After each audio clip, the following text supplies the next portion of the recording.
नाज़रीन आदाब, ETV Urdu news में आपका खैर मक़दम है। आप देख रहे हैं खबरनामा। मैं हूं सैयद अहमद जीलानी। पहले नजर सुर्खियों पर। तमिलनाडु की वज़ीर आला जयललिता ने सीबीसीआईडी को चेन्नई दोहरे धमाके की जांच का दिया हुक्म। वज़ारत दाखिला ने दहशतगर्दाना हमले से नहीं किया इनकार। साबिर अली ने मुख्तार अब्बास नकवी के खिलाफ दायर किया हत्या की इज्जत का मुकदमा। दिल्ली की एक अदालत ने नकवी को जारी किया समन। कोयला घोटाला मामला, साबिक कुल सेक्रेटरी पीसी फारिक सीबीआई के सामने हुए पेश। फारिक पर हिंडाल्को को कोयला ब्लॉक अलॉट करने का है इल्जाम।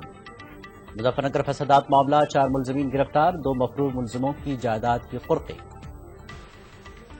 कश्मीर पाकिस्तान का शहर, पाकिस्तानी फौजी सरबराह राहिल शरीफ का बयान।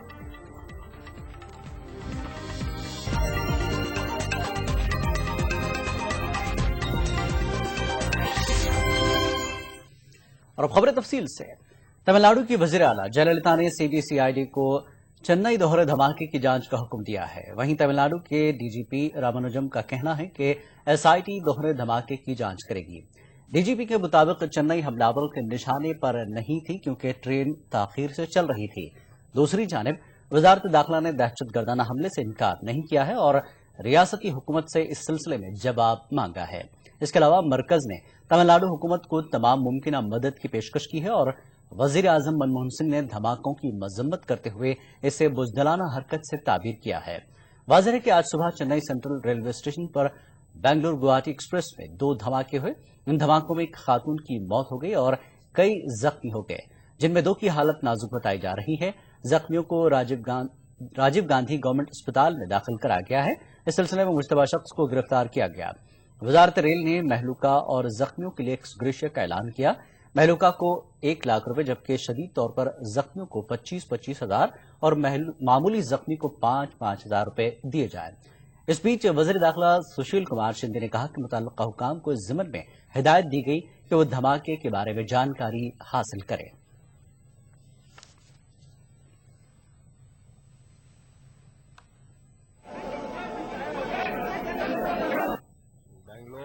गुवाहाटी एक्सप्रेस आज सुबह 7:05 पे प्लेटफॉर्म नंबर 9 पे चेन्नई स्टेशन पे पहुंची थी और 7:15 में कोच नंबर S4 और S5 में 2 छोड़े होने की खबर आई है। ये दोनों ब्लास्ट ऐसा लगता है कि बर्थ के नीचे कुछ सामान रखा था, वहां पे ब्लास्ट हुए हैं और इस दुर्घटना में, इस असामयिक घटना में एक यात्री की डेथ हो गई है, 2 इंजरीज ग्रीवियस हैं और 7 लोगों को मामूली चोटें आई हैं। इन लोगों को अस्पताल भेज दिया गया है और माननीय रेल मंत्री ने 1 लाख रुपए जिनकी डेथ हो गई थी उनको एक्स ग्रेशिया अनाउंस किया है और 25,000 रुपए ग्रीवियस इंजरीज के लिए और 5,000 रुपए सिंपल इंजरीज के लिए।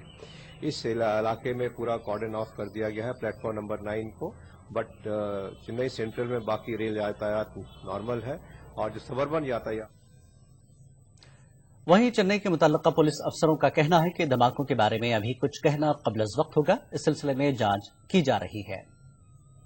One person has died, about 10 to 12 have been injured. We are picking up clues and any speculation about who did it, how it happened is too premature and early. Has anyone been secured now? Absolutely no one. Anything coming like that, we'll be informing to you immediately. Hear that someone was hiding here. No, nothing. Any terror alert? No information. No. Terror alert. दूसरी जानिब वजीर rail Mallikarjun खड़गे ने इस वाक़े पर अफसोस जताया और यकीन जाहिर किया कि जल्द ही इस मामले को हल कर लिया जाएगा। उन्होंने कहा कि इस सिलसिले में जांच शुरू कर दी गई है।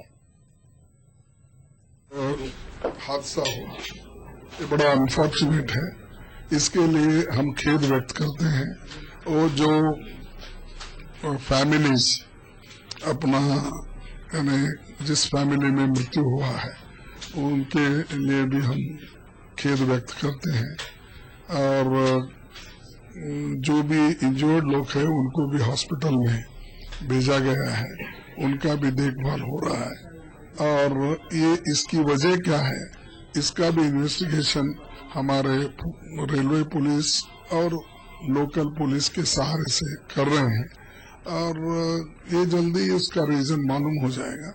जब इसका रीजन क्या है, कारण क्या है, किस वजह से हुआ। रेलवे बोर्ड के एडीजीपीआर अनिल सक्सेना का कहना है कि फिलहाल महकमा रेलवे की पहली तरजीह धमाके के जख्मियों को बेहतर तिब्बी सहूलियात फराहम कराना है। उन्होंने कहा कि रेलवे के तमाम आला हुकाम हालात पर नजर बनाए हुए हैं।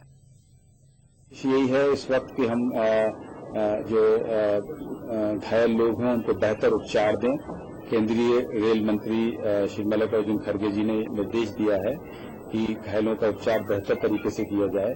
जो गवर्नमेंट हॉस्पिटल है चेन्नई का, उसमें डॉक्टर्स अटेंड कर रहे हैं। हमारे रेलवे के डॉक्टर्स भी असिस्टेंस के लिए वहां पहुंच गए हैं। हमारा सिक्योरिटी ऑफिसर्स वहां पर हैं, हमारे ऑपरेशन का स्टाफ है, हमारा डिवीजनल रेलवे मैनेजर वहां है। इस बीच चेन्नई फॉरेंसिक टीम ने मौके पर पहुंचकर हालात का जायजा लिया और जांच के लिए धमाके की जगह से जरूरी अशिया को जमा किया।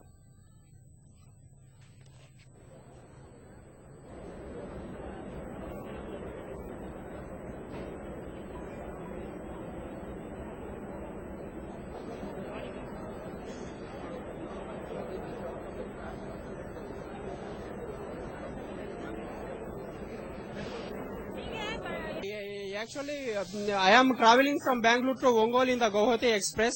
When train came to the Chennai station around 7:15, okay, some sound came out. Okay, that is not a too big sound. So we thought that okay, some normal sound kind of thing. After that, okay, passengers running on the platform, they are shouting kind of thing. Okay, so we thought that okay, something danger happened. Okay, I came out from the coach and I saw everyone is running like that. Okay, police came and they are searching the places and they are taking care about the injuries and anyone dead. The area they are observing and all. Okay, I thought that okay, it is some dangerous happened and all those things. Then okay, I heard that some person, okay, some other unblasted bombs also there in the train. Okay, so all passengers should be evacuated from the coaches. I heard that. Okay, so we. Chennai railway station पर train धमाका मामले पर कांग्रेस ने तशवीश का इजहार किया है। Congress leader Rashid Alvi का कहना है कि इस धमाके में जिस किसी का भी हाथ है उसे जल्द बेनकाब करना चाहिए। है और दुर्भाग्यपूर्ण है और सरकार को जल्द से जल्द पूरी मालूमात इकट्ठी करनी चाहिए, सच्चाई देश के सामने आनी चाहिए और जो लोग भी जिम्मेदार हैं उनके खिलाफ सख्त कार्रवाई होनी चाहिए। इस तरीके का वाकया ऐसे वक्त में जबकि इलेक्शन चल रहा है बहुत दुर्भाग्यपूर्ण है। किन लोगों ने किया उनका पता देश को चलना चाहिए। बीजेपी ने चेन्नई सेंट्रल रेलवे स्टेशन पर हुए बम धमाकों की शदीद मजम्मत की। बीजेपी ने नरेंद्र मोदी की रैलियों की सिक्योरिटी को लेकर फिर एक मर्तबा खदशात का इजहार किया है। Indications that forces inimical to India, forces which are trying to create disharmony in India, have remained active and would remain active through the election process. Not only were we very concerned about the safety and security of BJP rallies, Shri Narendra Modi ji's rallies, and the threat perception was something which we were worried about. We did highlight it to Shri Sushil Kumar Shinde. CPM के सरबराह प्रकाश करात ने उम्मीद जाहिर की है कि तीसरा महाज आइंदा हुकूमत तश्कील देगी और एसपी सुप्रीमो मुलायम सिंह यादव तीसरे महाज की हुकूमत की क़यादत कर सकते हैं। CNN IBN न्यूज चैनल से खास बातचीत में इन्होंने इन ख्यालात का इजहार किया। एनसीपी लीडर तारिक अनवर का कहना है कि मरकज में हुकूमत साजी के ताल्लुक से अभी कुछ कहना क़ब्ल-अज़-वक्त होगा। तारिक अनवर ने सीपीएम लीडर प्रकाश करात के मुलायम सिंह यादव के वज़ीर आज़म बनने से मुताल्लिक़ बयान पर तबसरा करते हुए कहा कि इंतखाबी मरहला जारी है और नताइज का इंतजार करना चाहिए। किसी नतीजे पर नहीं पहुंचना चाहिए। क्या रूपरेखा बनेगी चुनाव के बाद ही, यानी 16 मई के बाद जब परिणाम आ जाएंगे तभी पता चलेगा कि देश की जनता क्या चाहती है। कोयला घोटाला मामले में साबिक कुल सेक्रेटरी पीसी पारेख आज सीबीआई के हुकाम के सामने पेश हुए। पीसी पारेख से उनके ओहदे पर रहते हुए ओडिशा में वाक़ई कंपनी हिंडाल्को को कुल ब्लॉक फराहमी के बारे में पूछताछ होनी है, क्योंकि पीसी पारेख पर हिंडाल्को को मुबीना तौर पर कुल ब्लॉक की फराहमी का इल्जाम है। पारेख ने सीबीआई में हाजिरी देने से कबल कहा कि उन्हें सीबीआई के जरिए पेशी के लिए ताज़ा नोटिस जारी की गई थी। वाज़ेह है कि पारेख दिसंबर 2005 में कुल सेक्रेटरी के ओहदे से सुबुकदोश हुए हैं। मुजफ्फरनगर फसादात के 4 मुलजमीन की गिरफ्तारी अमल में आई है, जबकि दीगर 2 मफरूर मुलजमीन की जायदादों को कुर्क कर लिया गया है। गुज़श्ता साल हुए फसादात के दौरान भवाड़ी गांव में कातिल और तशद्दुद भड़काने के इल्जाम में गिरफ्तार किए गए मुलजमीन के नाम उमपाल, सचिन, लाला और बाला हैं। इसी दौरान फसादात में मुलविस दीगर 2 मफरूर मुलजमीन की जायदादों को भी कुर्क कर लिया गया है। पुलिस जराये के मुताबिक मकामी अदालत की हिदायत पर मफरूर दोनों मुलजमीन जसपाल और सतिंदर की जायदादों को कुर्क किया गया। वाज़ेह है कि गुज़श्ता साल मुख्तलिफ कस्बों भवाडी, फुकना और मोहम्मदपुर में हुए पुरतशद्दुद वाक़यात के दर्जनों मुलजमीन अभी भी मफरूर हैं और अदालत ने मुतल्लिक़ा मुलजमीन की जायदादों की कुर्की के अहकामात जारी किए हैं।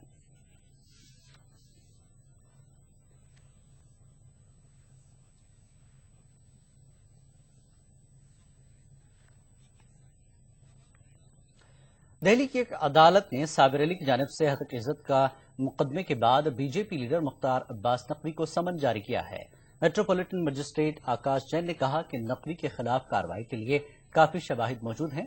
वाज़ेह है कि मुख्तार अब्बास नकवी ने साबिर अली की बीजेपी में शमूलियत पर एतराज जताया था और इंडियन मुजाहिदीन के शरीक बानी यासिन भटकल से मुबैना तौर पर रब्त का इल्जाम लगाया था। खबरनामा जारी रहेगा एक ब्रेक के बाद। खबरनामे में एक बार फिर आपका खैर मक़दम है। वादी कश्मीर में श्रीनगर शहर के डाउनटाउन इलाके में आज सुबह से ही गैर मुअय्यना मुद्दत का कर्फ्यू नाफिज है। गुज़श्ता शाम नवकदल श्रीनगर में सिक्योरिटी फोर्सेस की फायरिंग में एक नौजवान की मौत से पैदाशुदा सूरत हाल के पेश नजर कर्फ्यू नाफिज कर दिया गया है। मासूमा पुलिस स्टेशन के तहत आने वाले इलाकों में भी कर्फ्यू नाफिज है। इन इलाकों में भारी तादाद में पुलिस और सीआरपीएफ एहलकारों को तैनात किया गया है और लोगों को घरों के अंदर रहने की तलकीन की जा रही है।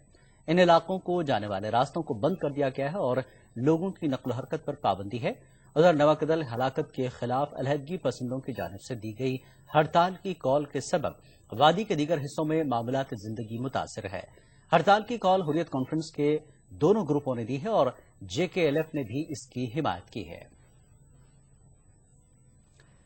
मरकजी वजीर और नेशनल कॉन्फ्रेंस के सदर डॉक्टर फारूक अब्दुल्ला ने वाज़ेह कर दिया कि वो जम्मू कश्मीर क्रिकेट एसोसिएशन के सदारती इंतखाबात में हिस्सा नहीं लेंगे। वाज़ेह है कि इंतखाबात 12 मई को मुनक्किद होने हैं। फारूक अब्दुल्ला कई दहाइयों से JKCA के सदर हैं। फारूक अब्दुल्ला श्रीनगर में ETV नुमाइंदे रिफत अब्दुल्ला के साथ खुसूसी गुफ्तगू कर रहे थे। इलेक्शंस में आ गए प्रेसिडेंट, तो इस बार क्या एक्सपेक्टेशंस हैं आप? मैं एक्चुअली नहीं चाहता हूं कि प्रेसिडेंट खड़ा हो जाना है एक बार फिर। इस बार आप नहीं चाहते? नहीं, मैं नहीं चाहता हूं कोई और प्रेसिडेंट बने। बहुत हो गया, मैंने बहुत लड़ लिया इलेक्शन। मैं प्रेसिडेंट बनने के लिए तैयार नहीं। किसको आप नॉमिनेट कर रहे हैं? मैं नॉमिनेट नहीं करूंगा, जो कमेटी वहां से डिसाइड करेगी। ये जनरल बॉडी है, ये फैसला करेंगे किसको प्रेसिडेंट बनाए। क्लियर कि इस बार आप प्रेसिडेंट के लिए इलेक्शन नहीं लड़ रहे?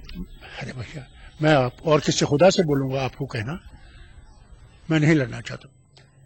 बीजेपी की वजारत उज़्मा के उम्मीदवार नरेंद्र मोदी ने आज आंध्र प्रदेश के चित्तूर जिले में एक इंतखाबी रैली से खिताब किया। इस मौके पर नरेंद्र मोदी ने कहा कि यूपीए हुकूमत ने आंध्र प्रदेश के अवाम को एतमाद में लिए बगैर ही रियासत को तकसीम किया है। बेटे की सरकार में और ये दिल्ली में बैठी हुई कांग्रेस पार्टी ने आंध्र के लोगों पर उनका अपमान करने का जब भी मौका आया है, आंध्र का अपमान करने में कभी भी उन्होंने पीछे नहीं रहे हैं। तेलंगाना बनाया, सीमांध्र बनाया, लेकिन यहाँ की जनता को विश्वास में नहीं लिया। राहुल गांधी ने बिलासपुर में एक रैली से खिताब किया। इस मौके पर उन्होंने बीजेपी और आरएसएस की कड़ी नुक्ताचीनी की। राहुल गांधी ने बीजेपी पर कौल-ओ-फ़िल में तज़ाद का इल्जाम लगाया। उन्होंने कहा कि बीजेपी औरतों को शक्ति देने और उन्हें बाख्तियार बनाने की बात करती है, लेकिन इस सिलसिले में आरएसएस के नजरियात पर अमल करती है जो औरतों को वोट का हक देने के हक में नहीं है। दिल्ली में एक पोस्टर देखा मैंने, मोदी जी की फोटो थी, कमल का फूल था, उस पर लिखा था महिलाओं को शक्ति देनी। आरएसएस के बारे में मैं पढ़ रहा था और गोवालकर जी ने, जो उनके फाउंडर थे, गोवालकर जी ने आपके बारे में कुछ कहा था। महिलाओं के हिंदुस्तान के बारे महिलाओं के बारे में कुछ कहता हूं, मैं आपको बता देता हूं। गोवालकर जी ने कहा कि हिंदुस्तान में सबसे बड़ी गलती महिलाओं को वोट देने की गलती थी। हो लगता है महिलाओं को हम शक्ति देंगे, और आरएसएस की विचारधारा कहती है महिलाओं को वोट देना गलत था। कहते कुछ है, करते कुछ है। कांग्रेस की स्टार कैंपेनर प्रियंका अपने भाई राहुल गांधी के लिए इंतखाबी मुहिम में जुटी हैं। प्रियंका ने आज अमेठी में एक रैली से खिताब करते हुए कांग्रेस हुकूमत और राहुल गांधी के जरिए अमेठी में किए गए तरक्याती कामों का हवाला देते हुए आवाम से वोट मांगा। इस मौके पर प्रियंका ने अपने वालिद अंजानी राजीव गांधी के जरिए अमेठी के लिए किए गए कामों का भी जिक्र किया। लाइटें भी लगाई गई हैं, ऐसे गाँव है जिसमें सोलर वाटर पंप लगने जा रहे हैं, उससे 30-40 घरों पर सुविधा होती है, और जो गाँव के हैंडपंप है वो भी चलने लगते हैं। तो ये तो हमें गाँव के दायरे में कार्य। इसके अलावा जो क्षेत्र में उन्होंने किया है उसके बारे में आपको कुछ बताना चाहती हूँ। तो आपको याद होगा, राजीव जी आपके सांसद थे, मेरे पिताजी थे, तो बुजुर्ग यहाँ बैठे हैं, उनको अच्छी तरह से वो समय याद होगा। वो एक सुनहरा समय था आपके इतिहास में। राजीव जी की सरकार केंद्र में भी थी, कांग्रेस पार्टी की सरकार प्रदेश में भी थी। उस समय विकास बहुत तेजी से हुआ था। कश्मीर से मुतल्लक पाकिस्तानी फौजी सरबराह के बयान पर कांग्रेस ने जबरदस्त एहतजाज किया है। कांग्रेस तर्जुमान रणदीप सुरजेवाला का कहना है कि पाकिस्तानी आर्मी चीफ को बयानबाजी करने से कबल अपने मुल्क में दहशतगर्दी को खत्म करने के बारे में गौर करना चाहिए। रणदीप सुरजेवाला का कहना है कि मसले कश्मीर हिंदुस्तान का दाखिली मामला है और इस पर पाकिस्तान की नसीहत की जरूरत नहीं है। रहेगा पाकिस्तान के आर्मी चीफ बजाय हिंदुस्तान को नसीहत देने के अपने आंतरिक मामलों और अपने उग्रवाद का खात्मा करे। अगर उनमें थोड़ी सी भी लियाकत है तो वो सबसे पहले मौलाना मसूद अजहर, दाऊद इब्राहिम और ऐसे सब उग्रवादियों को फौरन हिंदुस्तान को दें। उसके बाद सारे उग्रवादी कैंप्स बंद करें, तब जाकर वो अपनी साफ नीयत साबित कर पाएंगे। जहां तक कश्मीर का प्रश्न है, कश्मीर का हल हिंदुस्तान के संविधान की परिधि के अंदर निकलेगा। अगर किसी व्यक्ति को भी कोई तकलीफ है, दुख है, तो हिंदुस्तान की सरकार इस बात के काबिल है कि वो कश्मीर का मामला, अपना आंतरिक मामला स्वयं हल कर सके। खबरनामे में एक बार फिर आपका खैर मकदम है। आइए नाज़रीन, आपको सीधे ले चलते हैं हिमाचल, जहां पर राहुल गांधी इंतखाबी रैली से खिताब कर रहे हैं। हिंदुस्तान का मजदूर जो है, किसान है, वो अमेरिका के युवा से, अमेरिका के किसान से, अमेरिका के मजदूर से ज्यादा काम करता है। अब देखिए ऐसे भाषण में कांग्रेस पार्टी का नेता ऐसी बात कर ही नहीं सकता, क्योंकि हम जानते हैं कि हिमाचल प्रदेश को आप लोगों ने बनाया है। हिमाचल प्रदेश को, ये जो पहाड़ पे ये जो लोग बैठे हैं, इस भीड़ में जो लोग बैठे हैं, इस प्रदेश के किसान, इस प्रदेश के मजदूर, इस प्रदेश के युवा, इस प्रदेश की महिलाओं ने बनाया है। और ये जो प्रदेश बना है, ये जो देश बना है, ये एक दिन में नहीं बना है। इसको बनाने के लिए करोड़ों लोगों ने अपना पसीना दिया है, करोड़ों लोगों ने अपना खून दिया है। और जब हम भाषण देते हैं, आप हमारा भाषण सुनिए, मैं शब्द जो है वो आपको इतना नहीं सुनाई देगा। उनके आप भाषण सुनिए। चुनाव में बहुत सारी स्पीचेस दी है उन्होंने। आप अगर उनके भाषण में हम शब्द ढूंढ के मुझे दिखा दें, आप एक बार मुझे दिखा दें हम शब्द, या हिंदुस्तान की जनता ने ये किया, या पिछले 60 सालों में हिंदुस्तान ने ये किया, नहीं, सिर्फ एक शब्द आपको सुनाई देगा, मैं हिमाचल को स्वर्ग बनाऊंगा। मैंने गुजरात को बनाया, मैंने ये किया, मैंने वो किया, मैं ये करूंगा, मैं ये करूंगा। मुझे चौकीदार बनाओ, मुझे चाबी दो। नहीं, देखो भैया, चौकीदार चौकीदारी करता है। चौकीदार आपके घर के सामने खड़ा हो जाता है और आपकी देखभाल करता है। ये कहते हैं मुझे आप चौकीदार बनाओ, और ऐसे स्टेज से कहते हैं कि गुजरात का मैं चौकीदार हूं। 45,000 एकड़ जमीन गुजरात के चौकीदार ने अदानी जी को 1 रुपये प्रति मीटर पकड़ा दी। सिर्फ ये नहीं, 26,000 करोड़ रुपए की बिजली,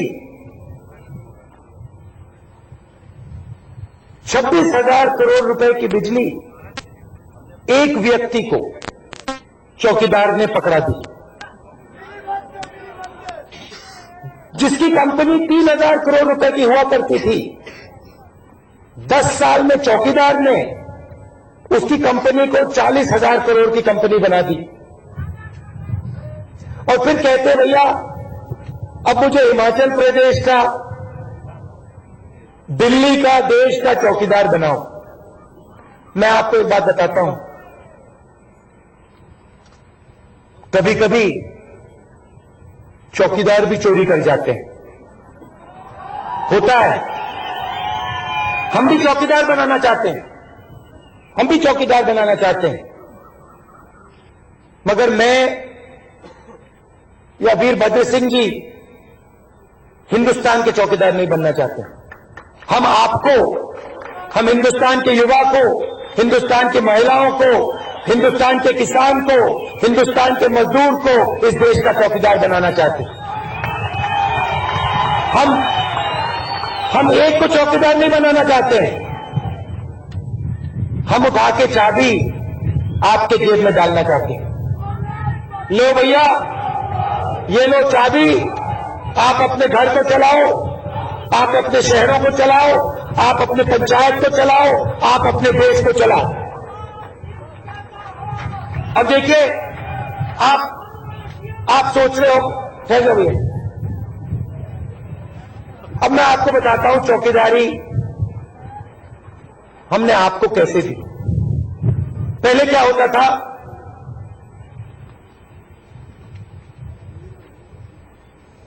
सबका सब इंफॉर्मेशन सरकार के पास होता था। चीफ मिनिस्टर से आप एक सवाल नहीं पूछ पाते थे, एमपी से, एमएलए से, डीएम से आप एक सवाल नहीं पूछ पाते थे। आपके घर के सामने सड़क नहीं बनती थी, चोरी हो जाती थी, आप एक सवाल नहीं पूछ पाते थे। भ्रष्टाचार जो होता था वो छुपा रहता था। कांग्रेस पार्टी को, यूपीए को किसी ने बोला नहीं, सूचना का अधिकार हमने उठा के आपको दिया। हमने कहा कि देखिए आपका।